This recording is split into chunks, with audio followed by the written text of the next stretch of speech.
for 1 year daw, sabi ni House Speaker Martin Romualdez. Is this something you're open to? It's an idea, but this is just in response because of everybody's. Let me be very clear. I really wish sana naman yung mga nagko-comment tungkol sa PhilHealth subsidy, pag-aralan ninyo ng mas malalim-lalim at tignan naman ninyo. At ito yung guarantee ko. Napakasimple lang ang guarantee ko. Kahit may subsidy, kahit walang subsidy, kahit anong contribution, all of these issues, hindi mababawasan ang serbisyo ng PhilHealth. Hindi mababawasan ang bayad ng PhilHealth sa insurance claim.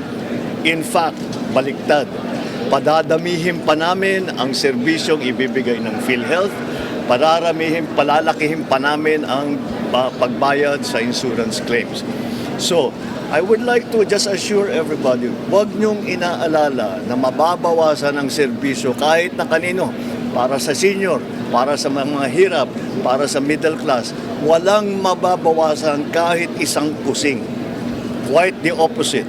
Dadagdagan natin yan in 2025, mas dadami pa ang magiging serbisyo na ibinibigay ng PhilHealth, mas lalaki pa ang magiging payment na ibibigay sa insurance claim. Kaya huwag po kayong mag-aalala, walang mawawala sa serbisyo ng PhilHealth. Mas pinapaganda pa nga namin ang pagpatakbo ng PhilHealth para mas marami pang maibibigay sa taong bayan. Alright? Mr. President, pwede po malaman kung anong plano ninyo sa Pasko? Saan po kayo magpapasko? Well, kaya ang usual na namin, Christmas Eve sa Malacanang, sa Palace. At siguro, on Christmas Day, akyat ako ng north, go up north and spend the holiday. Maybe up north, pero babalik ako ng Maynila, depende. Very flexible naman ang schedule ko kasi hindi ko maaaring sasabihin na hindi aalis ako kasi hindi naman, baka may mangyari, baka may kailangan ako, whatever it is, I'm always available. But syempre, lahat tayo we could use a little break. So, I will use the time. Ang dami kong libro na hindi pa nababasa eh. So, babasahin ko sila lahat habang yung bakasyon. Mr. President, Ilocos ba o Baguio yung pupuntahan? Both. Sama daw si Ian. On Christmas Day? On Christmas Day, I'll be in Manila, but I'll go to Baguio. But after that, wala pa, we haven't really decided sa family. Lahat busy eh.